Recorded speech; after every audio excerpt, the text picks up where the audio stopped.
What's up, guys? It's Dexter's1984 back with another TerraBuild build. Last time we looked at some redstone circuits and some basics about redstone. Today we're going to continue on looking at repeaters. We've got Canada Tamale who's come with today to try and learn a bit more about redstone. So we're going to get right to it. We need as much time as possible to get this done. So what we're going to do is going to have a look at what repeaters do. So right now, let's say if we've got block here with a lever on it. Let's just pop a lever onto here and then activate that lever. So you can see we've got a signal coming out the back of this block right here. And as we said before, the signal only travels 15 blocks and will stop at the end here. So you can see there's no more signal. So I'm just going to extend this out a bit further. Unfortunately, our platform doesn't go as long as we need it to. But if we want to extend this this signal past this point, what we can do is we can pop a repeater on the floor, and you see the way the repeater now lights, and then can then go a further 15. So it kind of repeats the signal, or strengthens the signal line. So that's one function of the repeater. It's what it's mostly used for in the simpler circuits, but we can get the repeater to do more advanced functions and get it to do some more interesting stuff. So let's take a quick look at the actual repeater itself by setting up another simple circuit. And we're going to just look at these because obviously we can do some settings with the repeater, and we're going to just go over what those settings do. So what we're going to need is we're going to need 5 spikes coming off here. So we'll go 1, 2, 3, 4, 5. Okay. Pop blocks at the end. Pop repeaters at the end of these, should I say? 1, 2, 3, 4, 5, and then the end of those with a redstone lamp on. I'm sorry, I've done a mistake. I didn't really want to repeat it on that first one. So I'm just going to turn this circuit off for now. I'm going to set the first repeater. I'm not going to adjust it any, but you can see this first repeater's got the 2 torches on top right next to each other. And on this one, the next repeater, I'm just going to left trigger once. On the next repeater, left trigger twice, and on the next repeater, left trigger 3 times. Now what these do is these add a time delay of 1 tick, which is 1/10 of a second for every time you add a tick. So if you want to make 1 second, you'd collectively add 3 together, but we'll show you a bit more of that in a minute. So when I flip this lever, you can see that each one comes on as it goes across, slightly slower than the next. And that's because these repeaters here will add a delay to it. They'll stop the signal for a certain amount of ticks that you set to it. So each one, as I say, is worth 1/10 of a second. So every redstone tick is worth 1/10 of a second. Now it will take an extra tick to light these blocks because the redstone lamp itself actually adds a tick to it as well. So technically this is 2 ticks, this is 3 ticks, 4 ticks, and then 5 ticks at the end. The one without 1 is 1 tick on its own because the redstone lamp does add a tick.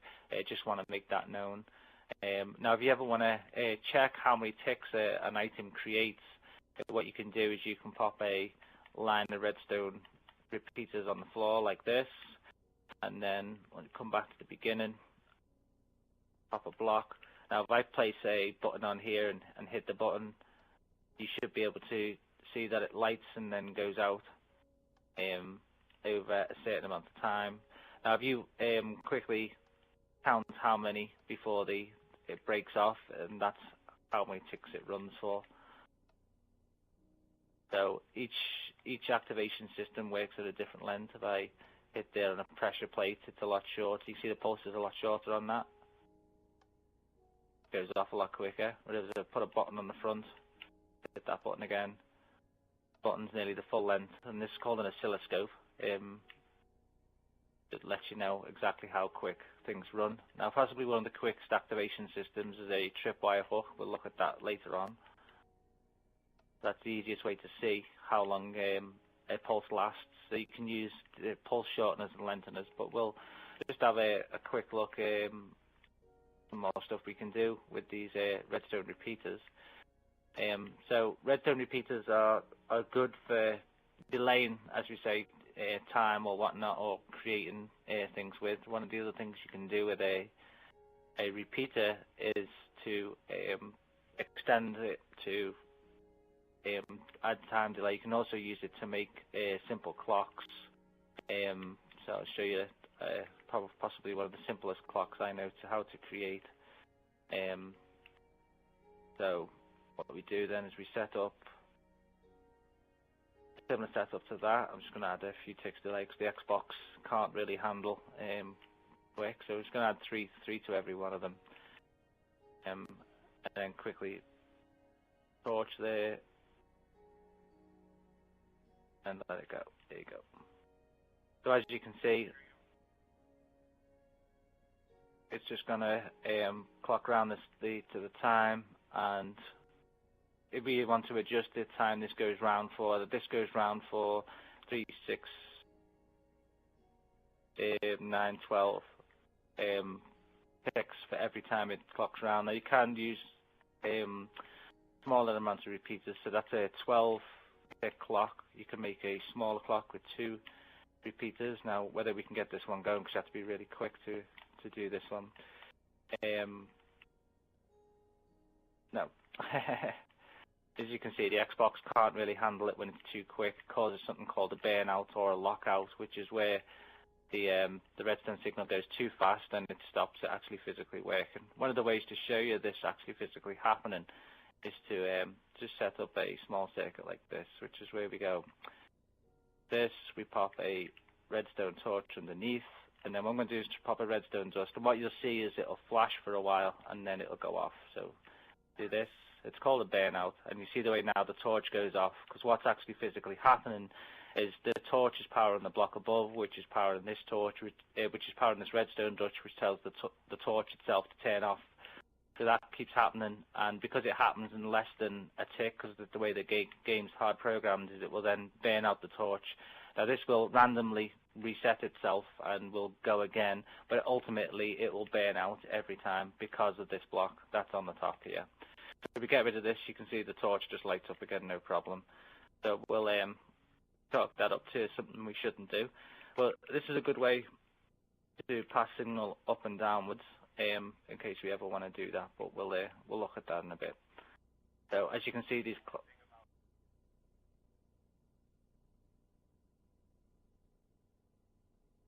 right, yeah. So what we're going to do now is we're just going to check. Sorry guys, just trying to figure out what to show and what not to. So what we're going to do now is just, if we can have a look at the actual repeater itself on its own. There's obviously different directions on the actual repeater itself. One thing I forgot to just show you earlier is you can't power a repeater via the sides. It's got to come in a particular way in, a particular way out. Now most of the repeaters are marked up so you can see them, and you see where the torch is facing at the end of the block here. That's the direction the signal leaves, and the red line is how it travels through the actual repeater. See this red line that travels straight through. This is the direction of the signal. So as you can see, when we pass a redstone signal through it or redstone power through it, no power comes out the sides of the repeater at all. So it's only in the direction of the line on the repeater. Now, in some certain texture packs, it has a small arrow on it to show you the direction in which it travels, but this one it doesn't, unfortunately. But it's easy enough to tell. It's just where the redstone torch is at the end on its own. The one that doesn't move when you click on it is the direction in which it's traveling. So you follow the line, and the entrance is, if you follow the line straight through, it will show you which direction it's going in. So just to give you a quick example of that, if we flip this round the other way and then some power here, you see the way it doesn't travel through this one because this repeater's the wrong way round. It won't allow it to actually physically travel through. So there's one that way, and I'm just going to put one next to it so you can see it actually physically working. You see this is the wrong way and this is the right way because we want the signal to go further down that way. So we showed you clocks here. We showed you a burnout torch over here. What else can we use this for? This is a good way to actually pass power through blocks well. So in some blocks, in some situations, you might have, I don't know, say a wall in the way. I'm just going to quickly construct a small wall here. This could be a secret wall we don't want people to see behind, and we want to pass a signal behind the actual wall itself. So we can then use the repeater to do that. So what I'm going to do is I'm going to set this up. So there's a line, the signal down to here. I'll just get rid of some of this so you can see the other side a bit easier. So what we've got here is we've got redstone signal going up towards the line, the wall, sorry, and powering the actual wall itself. Now, if we come to the other side of the wall and we pop redstone on the floor, continuing on from the first line, it doesn't travel through the wall. You see, it stops when it gets to this side. But when you put a repeater on the other side and then put a redstone line on the side, see the way it now will continue through the wall. So this allows us to obviously hide redstone or put it in places where people, you don't want people seeing what's going on.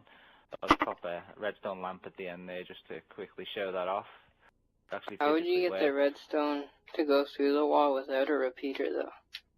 Yeah, that's a repeater. That's what creates the pass-through, basically. It allows us to pass it through sort of solid objects. Now, a quick thing to note is the fact that it doesn't pass through absolutely every block. There are certain blocks that act as something called an insulator, which just basically means that it won't allow the signal through the block. So, quickly just show you, leaves is an insulator. I believe obsidian is, unless it's changed during the update, an insulator.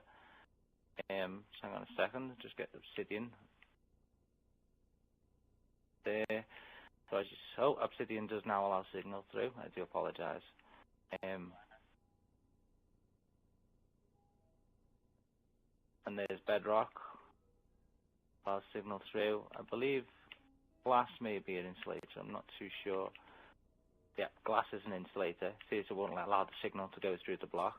There is more. You can obviously just experiment with yourselves and check what does and doesn't allow signal to go through. But I'm just going to pass switch that to a block that does allow signal through, just so we've got it working once again. What I'll do is I'll try and get a tutorial and just show you which blocks do and don't allow signal to be passed through. But that's a quick tutorial there on how to pass signal through. Okay. So another thing to actually physically note is something called an inverter or a NOT gate. Is what you create. It's the first gate you ever really create with a repeater. And what it does, what it basically means is it's not what the input says. That's why it's called a NOT gate. What it basically means is whatever the input is, it's the opposite of the output. So you can see there, if the switch is off, then this is on, also called an inverter. It will invert the actual output itself. So if I show you it again over here on this next one, show you it again over here. Sorry, I just had to change my blocks out. So as we've got here, we've got a redstone switch that's on, and we've got a signal coming out of it. Now, if we want to obviously change that so it's off, so for some reason you might want to flip it around, you can then pop a torch on this side and you can see it goes out. Okay, so that means there's no signal coming from here. That's actually called a NOT gate. Okay, or a signal inverter. It just basically means that it's the opposite to what the first one says. Okay.